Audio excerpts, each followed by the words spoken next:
Hello and welcome to the By Intent channel. I'm really excited and happy to introduce today's guest. Our guest today is Timmie Horvath from Canada.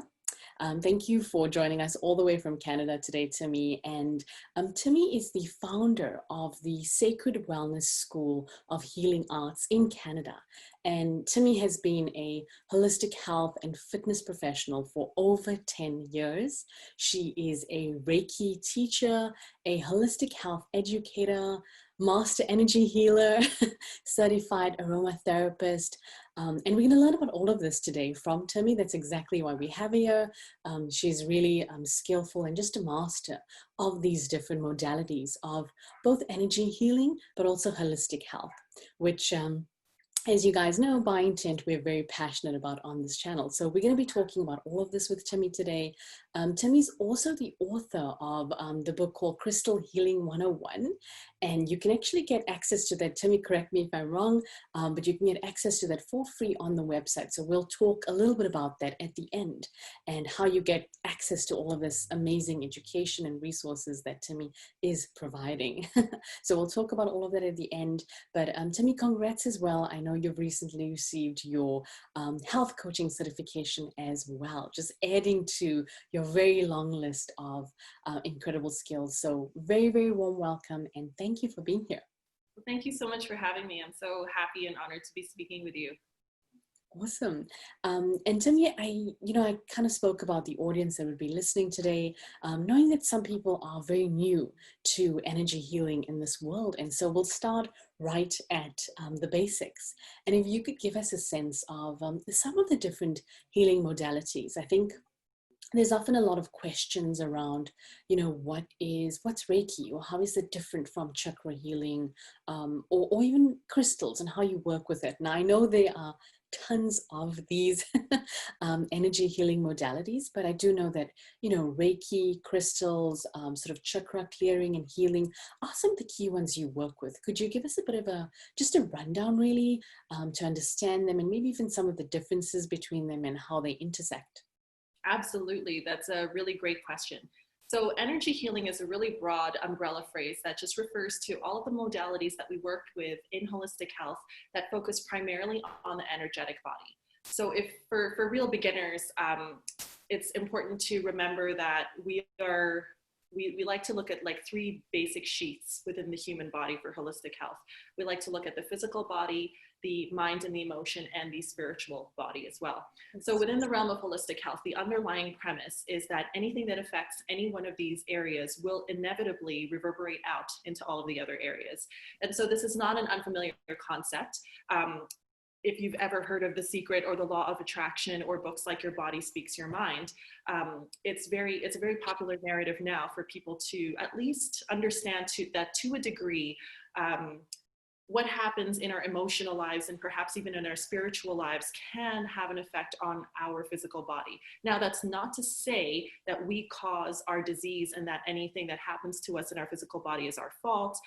That's one of the big myths that I'm really passionate about dispelling here. It's a very dangerous line of thought to believe that, oh, I'm sick, therefore I've had negative thoughts. I've been to, I deserve this to some degree. I brought this on myself because I attracted it. Nobody exists in a vacuum, right? And we are so complex. There are so many things happening around us on the physical, on the spiritual, and on the mental, emotional levels at any given time. And that's just us as individuals, never mind what happens when we interact with other people and all of the things that they have going on. So for the purposes of our conversation, energy healing focuses on the spiritual body. So if you're familiar with yoga, we talk about pranayama. So there's the, breath work, and then we have the different sheaths or the layers of energy within the body. But to keep things perfectly simple, the energetic body is our vibrational level. This is the part of us that is not visible to the naked eye. And this is the part of us that also includes our aura or our spirit or our soul. And it definitely includes the chakras as well. So on a very basic level, and it's really important not to extrapolate too much from this, energy healing works on the principle of vibrational resonance, okay? So I always like to do this quick illustration, which I actually learned from the founder of Quantum Touch. He's a wonderful man. He's written a book, Quantum Touch, and he's created a whole energy healing system called Quantum Touch. And he likes to say that if you have something with a high vibration sharing space with a low vibration, and I'm not quoting him exactly, this is just what I've gleaned from his teaching, one of three things will happen. The thing with a high vibration will drop down to meet the lower one. The lower one will rise up to meet the higher one, or they're going to meet in the middle. And it all depends on the stronger vibration, okay?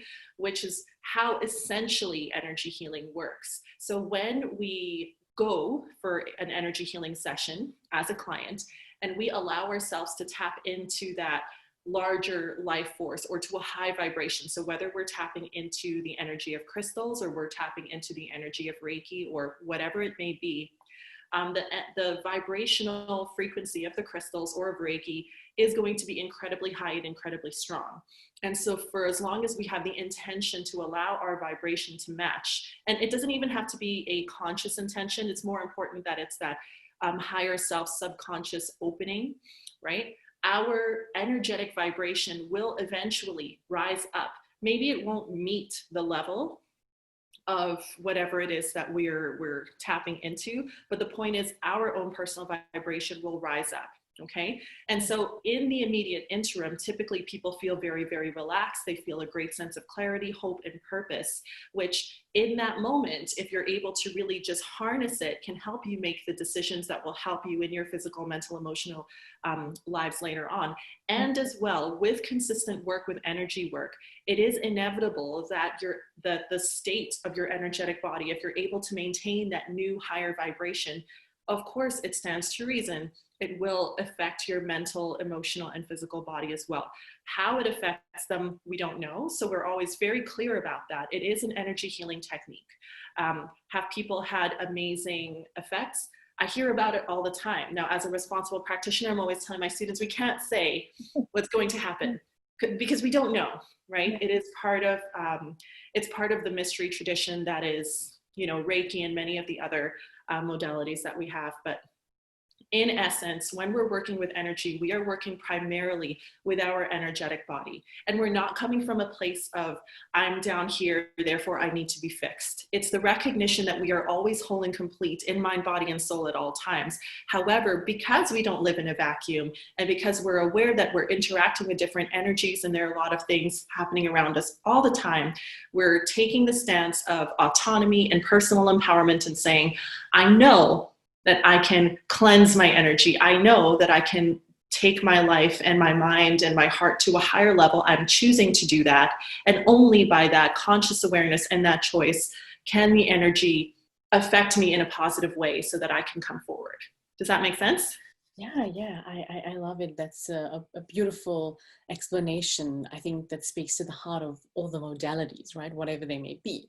And so in essence, kind of saying whether you're working with the chakras or just Reiki or even using a tangible object like a crystal, it's working at those energy layers or levels that you described. And I really appreciate and I love the importance stressed on coming to it with there's nothing wrong with me. I haven't done anything wrong or really any blame or guilt, but kind of looking at it like a cleanse you might for a body that has to take the strain of living, right? We do have to, I think, survive in this energetic field with a lot typically coming at us, and I think it's sort of cleansing that to a certain extent and balancing that. Right. Yeah, I love that. And I think, honestly speaking to as well, I think it's this interesting question of not being able to necessarily quantify the results. And yet people think this makes me feel amazing and people coming back to it. I don't know anyone who would have started any of these modalities who stopped, including myself. I can speak to that actually. It's funny because a big question that I get from a lot of my students is, what if the person that I'm practicing on doesn't believe in insert modality here? And I usually say, it doesn't matter. 90% of people who are trying Reiki for the first time don't believe it, including me. I had no expectations at all. I expected it not to work, actually. But the point was I was open and I was willing to receive whatever I could possibly get from that experience, right? Now, Is it for everybody? I mean, it really comes down to personal preference. It's never about this being the best modality and that, because there are so many different paths up the summit, right? And so if this is something that resonates for you at the time, then you'll definitely know it. With respect to energy healing, and I'm talking very specifically to Reiki, the wonderful thing about Reiki is that the underlying premise is it can't cause any harm, because we're working with divinely guided intelligence. So the worst thing that can happen is nothing happens, right? With Reiki and crystals, this is my mantra with my students. I'm telling them all the time, and I always try to hammer it in. The worst thing that can happen is nothing happens. But in all of my years of personal practice and working with students and clients, I've never personally yet had a situation where nothing happened.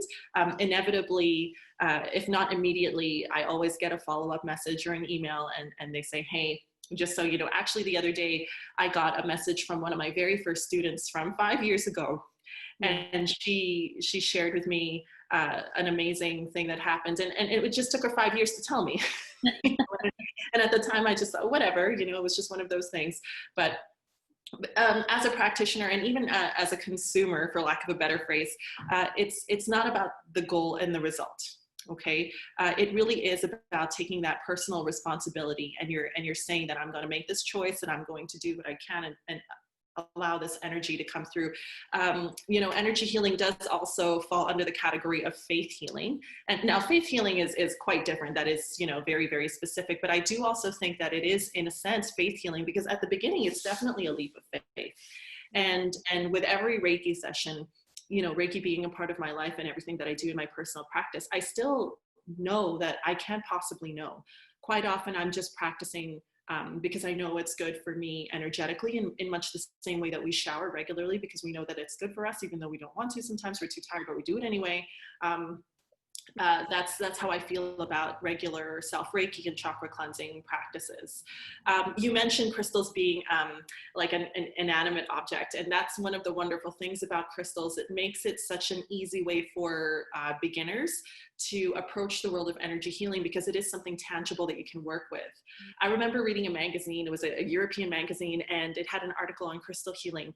And the writer said, and I very much agree with this, that the energy of, crystals are obviously made deep within the earth, right? Brewed for long period of time. Brew is not the correct word. That's just the word that came out of my mouth right now.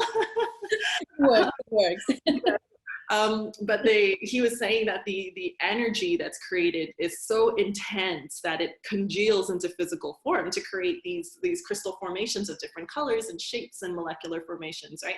And I absolutely resonate with that. And so the beauty with crystals is, for somebody who, like for me, I am very skeptical by nature. Before I came into energy healing and made this my vocation, it was never something I ever intended to do. I was a nurse by background. So I was extremely skeptical. So for someone like myself to work with crystals, it's kind of like a no risk venture, because at the end of the day, you still have a nice necklace or a nice piece for your house. Even if it did nothing, you still got something for your investments and your time. But what inevitably happens for a lot of people is the typical story is, you see a bracelet in a metaphysical store, and the card says, oh, this bracelet will bring you abundance. And you're like, wouldn't that be great if it were true? It's a pretty bracelet, so why not? Even if it doesn't work, it's a pretty bracelet. But there's that part of you that's like, oh man, maybe. And so you wear it, and then you start to notice synchronicities, and you're like, I wonder if this had anything to do with this, who knows? And then it just kind of starts going from there. And then you start to realize that, perhaps there is something more to this. And actually that's very similar to the story of Heather Eskinosi and Timmie Horvath. You must be familiar with the founders of Energy Muse. They had a very similar start to their business, where they started with making this abundance bracelet, and their friends just kept going, I don't know what you did to this, but it's working. Can you make more? And then they just had to make more and more and more and more. And now they're a big empire. But it's just that small leap of faith, which is why I say that energy healing, I believe, kind of falls under the category of faith healing as well. Now, of course, I always like to bring it back to autonomy and the fact that, you know, we have everything that we need and we're not broken. So you're not poor because you're deficient in green aventurine crystals. That's not the solution to your situation, right? The purpose of working with, say, a green aventurine or many of the other crystals that you could possibly work with for the purposes of bringing abundance into your life is to introduce a specific vibration into your energy field.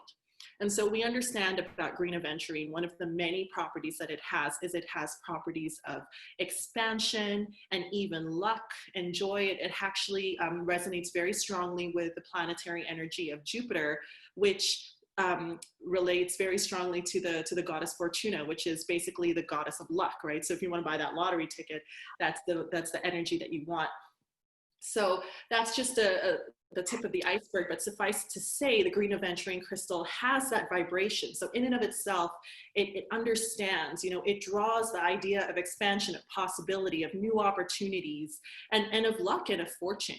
And so we have that crystal, whether you buy a piece for your office or you choose to wear it on yourself, or you just sleep with it under your pillow, whatever you choose to do with it, you are entraining your vibration to start to learn what that vibration would be like. And so your vibration over time starts to learn, okay, this is what expansiveness, right, feels like. This is what being open to opportunity feels like. And now you're starting to see, oh gosh, I didn't realize that job opportunity was always available. Maybe I should listen to this speaker. Maybe I should go to that networking party, but leave that one alone, right? Now, of course, it's co-creative. So you have to be aware. You have to choose that this is happening. You have to actually listen to your intuitive insight. But the point is not to die covered with crystals, right? At some point, your energetic body, your mind, your heart, everything will start to sync with this vibration that you're hoping to match. And then you've learned it, and then you don't need it anymore, right? Yeah. And so it's that learning. So I know for me personally, I go through phases, and I recognize these phases based on the crystals that I want to surround myself with. And, you know, sometimes it can be helpful because it helps to teach you more about yourself. So right now I'm going through a jade phase where I just really feel the need to have, I have a couple, this and one other jade necklace that I just feel the need to have around me all the time. And for my own purposes right now, I know I'm going through a lot of big shifts. And so I use it mostly for protection. Now, I'm still diving deep into what that really means because I'm not really sure what it is. You know, I don't like to come from a fearful place that there's anything really to be afraid of. But that's enough for me. I know that the energy makes me feel good, and certainly not causing any harm by wearing my favorite necklace of the moments right now, right? And so this is just one of the many little practices, and that's just crystal healing alone. But I hope that that kind of illustrates how energy healing kind of works on the grander perspective. Yeah, it does. And I think you've answered some of kind of the next question that I have, but a very practical question for somebody who is new or even knows a little bit or even has bought one or two crystals or whatever it may be, right, is how do you know which practice is going to be right for you? How do you come to the right decision about what to do? Because, you know, there are all these forms, or even is buying that right crystal, you know, how do you choose what's right for you, and what sort of frequency? And I know it's a tough question, but what sort of frequency should we be doing these kinds of healing sessions to get, you know, maximum impact for our lives? Right. That's an amazing question. I love it. It's actually a really simple answer, but it's a complicated one at the same time, or difficult. So the answer is to listen to your intuition, which nobody likes that answer. Like, just tell me, right? So this isn't medicine. There's no prescription. And what I mean by that is I'm not the expert on you. Okay. And so to the seeker of natural wellness and holistic healing, the big mind shift is you just have to understand that to a degree, like really you're the expert 100%. And this will also change the way you interact with, you know, the traditional medical system as well. Now, of course, if you have a really, really big issue, whether it's a very serious diagnosis, or let's say you have to consider bankruptcy, even if we want to, you know, in every spectrum, or you want to sell your house, we don't exist in a vacuum, and it is a smart and good thing to do to consult experts, whether it's a realtor, whether it's a financial advisor, or whether it's an oncologist, right? It would be foolish to say, I'm the expert on everything, and so I'm just going to do this all by myself. You could probably sell your own house. That's fine. But I mean, with other things, yes, let's call on the universal intelligence, because there's a little bit of fear and ego in that too. Because a lot of our problems stem from the fact that we think we have to do everything by ourselves. And quite often the solution to many things is just simply being open to asking for help and recognizing that other people have devoted their entire lives to studying this kind of work, and they're there to help you, and that's their job. And so it doesn't mean that you're deficient in any way at all. You know, you have your own expertise, but number one, we know what to do with our bodies, but that doesn't mean that we have to do everything by ourselves. It does mean we get to choose who we're going to work with to help. It does mean we get to refuse certain things. It does mean that we have the ability to ask for certain things. And I'm talking about everything from your optometrist to your tarot card reader. Okay, you have the right at any time to be like, I'm not feeling good about this. Let's do something else. Or, you know what, I'm going to get a second opinion. Yeah. Definitely always get a second opinion with other things. So how do you know? Really, it is about following your intuition, which everybody has, and just go with what feels good to you, what you're comfortable with, right? So what I mean by that is, let's say you're presented with some options. You could go get a Reiki session, or you could just buy some crystals. And so let's say all of your friends in your friend group tell you, you don't need to go see a session, you know, like, buy this crystal, this worked for me. This is a very silly example, but I'm just saying. It's relevant. It's relevant. I think those are actual conversations there. Yeah. So let's say everybody is saying that you should do this, but you've never tried this other modality. Let's say it's Reiki before, and you're just curious and you really want to go with that. Well then just go with that. You have to consider really what's practical, what's available to you at that time. Like, look at where you live, what practitioners are there, who resonates with you, who do you trust? What's within your budget, what is reasonable for you, and what exactly is it that you're working with, right? So always making sure that whatever it is that you're dealing with, and I'm talking more about physical health now, always deal with the issue at the level at which it arises. That means if you have a physical issue and you know in your heart of hearts that it's energetic in nature, right? So let's say, you know, for somebody that they have cardiac issues, right? And you both agree that it's a lifetime of heartbreak, a lifetime of betrayal, and a lifetime of abandonment, and a heart chakra blockage, and all the things that you're so sure it is. That's all well and good. But if it's already manifesting at the physical level, it needs to be dealt with at the physical level, 100%. Okay, so if that means surgery, if that means medication, that needs to happen. Okay, because that is what we call spiritually bypassing, when we say we're just going to eschew all that, and that's all well and good, but a lifetime is going to take, it's not going to happen overnight, right? And so that's not to say that you don't deal with it on an energetic level, and that you don't do the psychotherapy and all the other things that you need to do. Absolutely, that it will probably speed your healing process and, you know, help you come to closure with a lot of things, but always dealing with things at the level that they arise. And that's part of the clarity that comes with the autonomy that comes with having a clear energy field, right?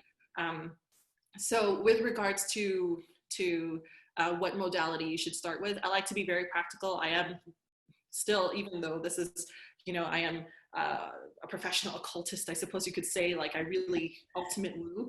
I'm very practical. What's available to you? What do you actually want to do? What can you afford? What would you feel good about trying? And then try it. And then, do you like it or not? If you don't, okay, move on.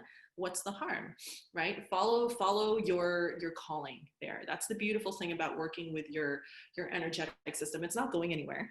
It's with you forever. Even after you die, actually. This is the one thing about you that's going to stay. Well, your spirit anyway, never mind the different levels of the anatomy of the body. That's another conversation. But that's that one part of you that will always stay. And so I always just like to have people literally in their mind just take a moment and be like, okay, please just show me my next step. Just show me the next step, right? And just be open to that, and just be willing to to receive that. It is quite simple. When you're in a metaphysical store and you're shopping for crystals, how do you choose the best one? You follow your intuition.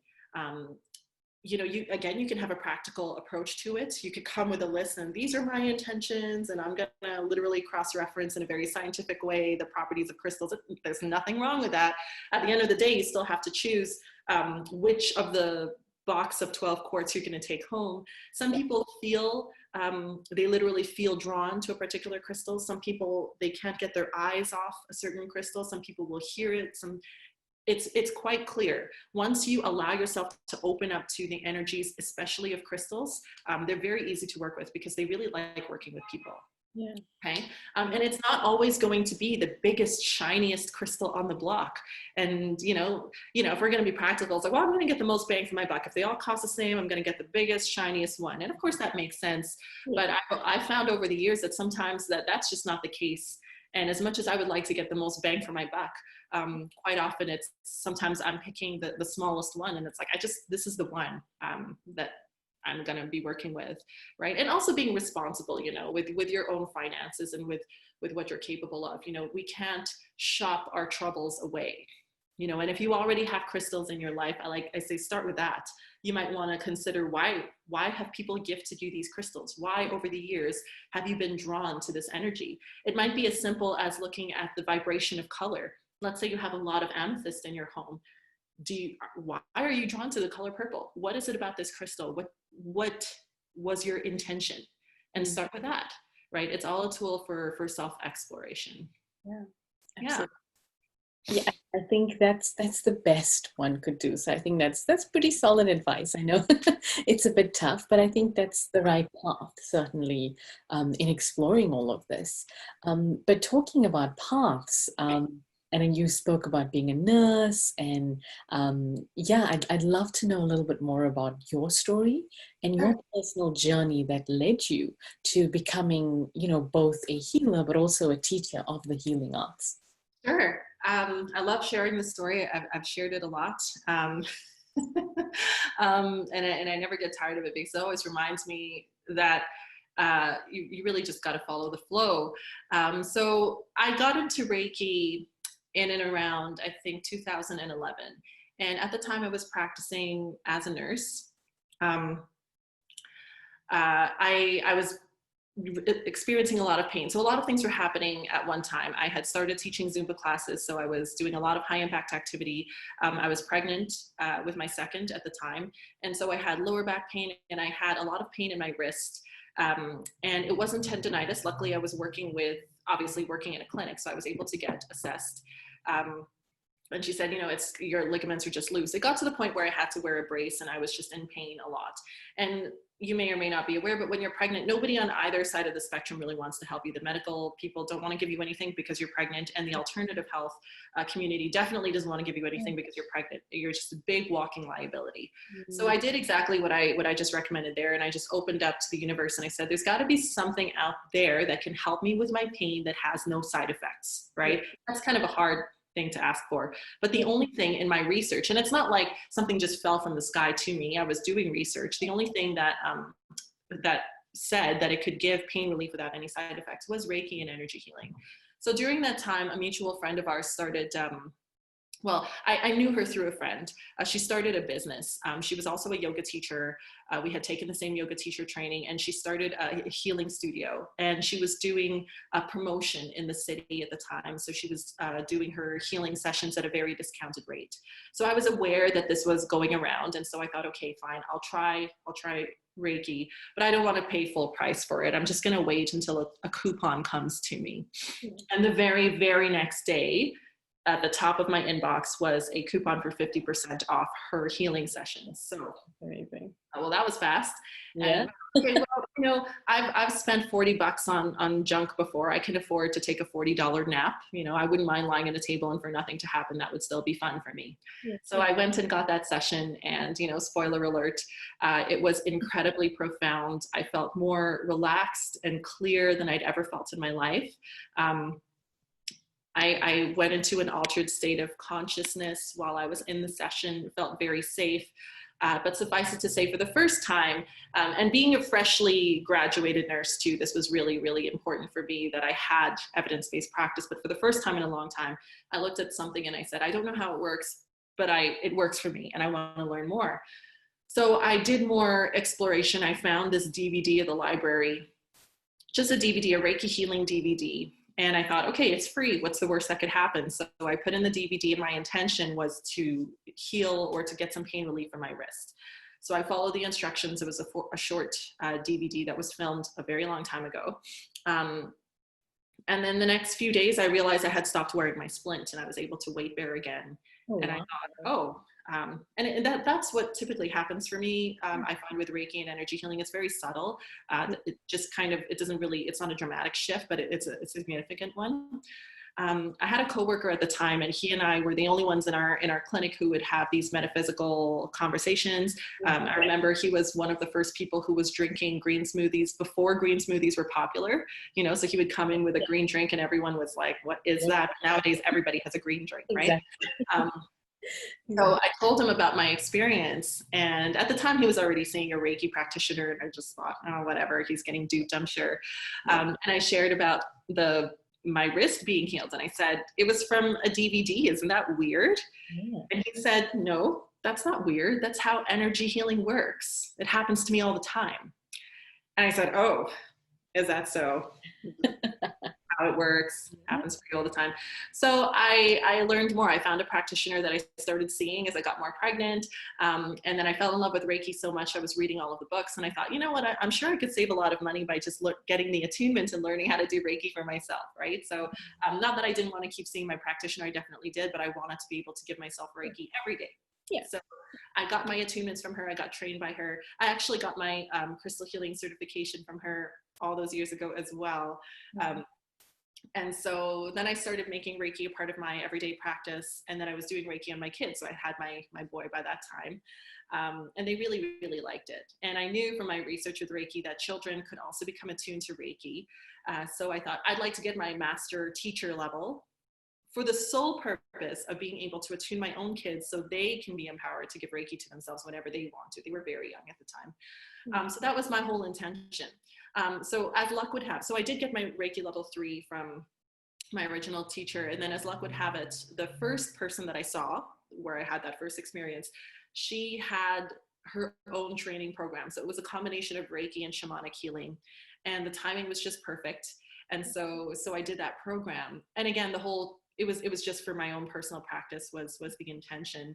A little bit of background story to give this context. When I came back from maternity leave, I didn't have a nursing job to go back to because unfortunately during that time, the organization, one of the big healthcare organizations in our province laid off a bunch of nurses, and I was one of the many nurses that got laid off. So I didn't have a job to go back to.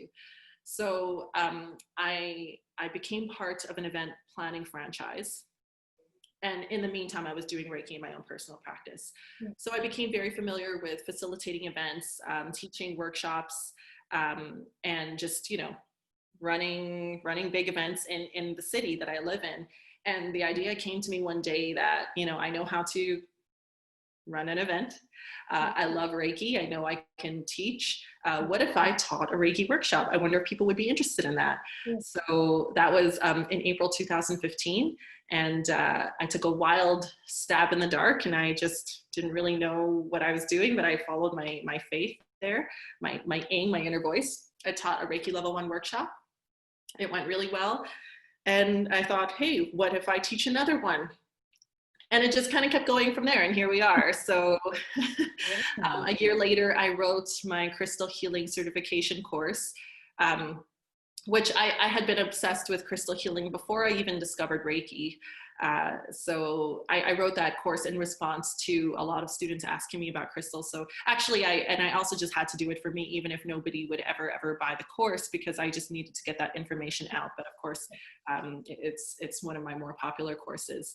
And then a couple of years after that, I think quite recently, I wrote the Chakra therapy certification. And that was mainly in response to my students because I do teach a little bit about the chakras in Reiki, but the chakras are, as you can imagine, a huge body of knowledge. And within the system of Usui Reiki that I teach, there really isn't a lot of time to go into that. I like to be very, very focused with what I'm teaching. And so people were asking for more, and I said, you know, this deserves its own. Yeah. And so I wrote a big course, and it's actually my biggest one now that I've written, because there's just so many ways. Obviously, the chakras relate to everything you can imagine on earth, not just within your body. Absolutely. So that's how I've come to it. I actually, as you know, like I just shared here, I started with physical healing, but during my journey of entrepreneurship, I also I got divorced, and so I had the opportunity, I can say now, to practice my energy healing tools for emotional healing. And I was so depressed at one point. I think I lost 20 to 30 pounds in less than a month, simply because I couldn't eat. I had a hard time swallowing. I was so depressed. I think many people who are watching can relate to that. And I had, outside of the classes, the fitness classes that I was teaching, I had no strength to do anything. I didn't even have the strength to go to see a Reiki healer. I didn't have the strength. Like, it's funny, all of these tools that I had, these guided meditations, all these fancy things, I didn't even have the strength to think about what crystal I could possibly use. I was so low. The only thing I could do was self Reiki, because it takes literally no effort, and extremely gentle yoga, if you could even call it that. You could call it like putting yourself in a comfortable position and breathing deeply. And so I found that gave me an incredible sense of peace and presence. Now, in the moment, I still felt horrible, but every day looking back on events, you know, I would always say, wow, I can't believe I handled that well. I'm so glad that I didn't say all those things that I wanted to say, which would have gotten me in trouble. And really, really looking back, like, wow, this is all actually, I felt guided. And I felt like there was an invisible hand guiding me through. And I can really only attribute that to my practice there, which was really, really so simple. And at the time I was in such resistance to it. I said, okay, universe, I get it, that eventually, you know, it's great that I can actually test these modalities now for myself. I've had enough. Can we stop already? Right. But of course I had to go through my journey. So I can say that not just on the physical level, but also on the mental and emotional level, that for me anyway, and I would never assume that it would work this way for anybody else, but for me, it's been a lifesaver.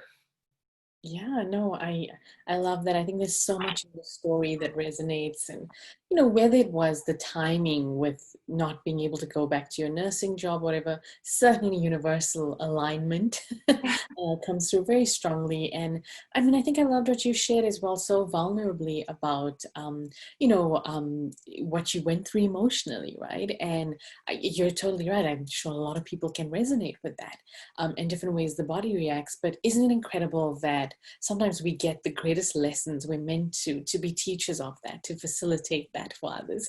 I certainly feel that way. So, you know, I kind of hear that in your story, and what makes you, I think, a powerful teacher of that, to help people to, you know, overcome those emotional challenges when they do come up in their life. So yeah, I love that. Thank you for sharing that. So, you know, honestly, I think a lot of people are going to resonate. But Timmie, I know we're pretty much close up to time. I had one last, it was really a fun question. And then of course, to wrap up with anything else you'd like to share. And, you know, we'll link people to resources and how they can get more info at the end. But the last kind of fun question was, so as you know, with things like Ayurveda and astrology and, you know, all of this kind of coming to the fore now, and everybody really interested with this, the rituals with the cycles of the moon have become so popular. Yes. Right? The new moon for, of course, intentions, and full moons for release. And, you know, I'm almost certain most of the women in my circle do this in some level, at least a few times a year, right? If not every cycle.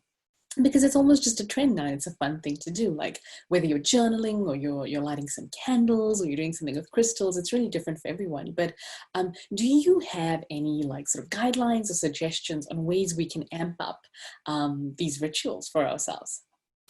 So I work with moon energy, actually work with planetary energy in a very specific way. So with the same idea of energy healing. And so the planets why do we do this, right? The whole underlying premise is that being on Earth, we are affected by the energy of the planets, depending on their position in the sky relative to us, which is the whole point of the birth chart, right? Like at the moment you were born, this is where the planets were, and that created a particular vibration, which influenced your birth chart. Now, it's not destiny per se, nothing is ever written in stone, but suffice it to say, you can tap into planetary energy at any time, but we do also know that relative to where you are on Earth and where they happen to be moving around Earth at the time, their energy can either be amplified, or it can be waning, or it can be in conjunction with other planets. So every day is a new astrological energetic soup. So I like to think of it like space weather. What is the space weather today? So let's think very practically. Let's say you have a garage sale planned, right? If it's raining and you're selling watercolor paintings on the sidewalk and you know it's going to rain the next day, you're probably going to cancel that watercolor painting sale, right? However, if you have a wedding planned and it's raining, you're not going to cancel your wedding, but it's useful to you to know that it's raining so that you can plan for that, right? And so that's where astrology comes in for me, just knowing what the astrological weather is. You're not a slave to it. You're not destined to do anything per se, but just being aware that the position of the planets at this time creates a sort of energetic field. And for certain people, it can cause heightened emotions, or it might be a very opportune time to sign a new contract or to do all of these things. The moon is just one of those planets. Okay, and so yes, it is absolutely trendy to work with the moon. So certainly, you know, that's not a bad thing at all. The moon is our closest planetary body. Technically, it's not a planet; it's a moon. Right? And every planet has their own moon, a moon. But within the realm of astrology, we're talking, we've got the sun, we've got the moon, we've got Mars, Venus, etc. Right? So we'll get into that. So I always like to ask people to consider, I would like you to do some research on what moon energy, what is the energy of the moon, right? And is that something that you want to work with right now? So the moon in and of itself is the energy of the divine feminine. It's very yin energy. It's a very receptive energy, very quiet. It's the energy of secrecy, of things under the water, of deep emotions. It's the energy of the home and family.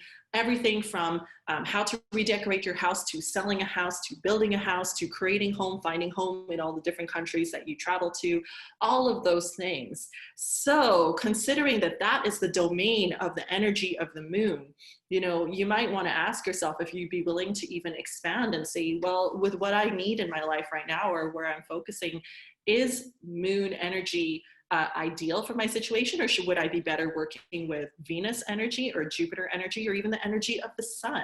Now, let's keep things simple. Within the moon, because it's very, very close to us, as it waxes and wanes, the energy does shift.